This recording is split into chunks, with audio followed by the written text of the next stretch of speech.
5। হয়তো এটি আপনার জীবনের শেষ রমাদান। প্রিয় ভাই ও বোন, কত রমাদান হেলায় ফেলায় হারিয়ে গেছে।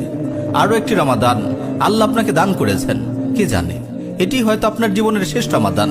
আপনার আশেপাশে একটু চোখ বুলিয়ে দেখুন না, গত বছর আপনার সঙ্গে ঈদ উদযাপন করেছেন এমন কত মানুষ আজ কবরে শুয়ে আছে।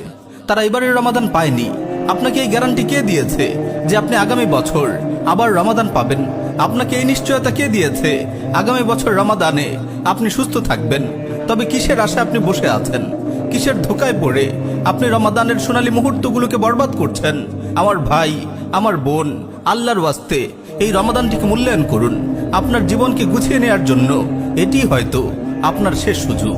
তাই এই রমাদানকে এমনভাবে কাটান যেন এটি আপনার জীবনের শেষ রমাদান, এটি আপনার জীবনের শেষ তারাবি। আখিরাতের পাথেয় সংগ্রহ করার জন্য এটি আপনার শেষ সুযোগ। তাই রমাদানকে এমনভাবে কাটান যেন এটি আপনার জীবনের শেষ রমাদান, এটি আপনার জীবনের শেষ তারাবি। আখিরাতের পাথেয় সংগ্রহ করার জন্য এটি আপনার শেষ সুযোগ।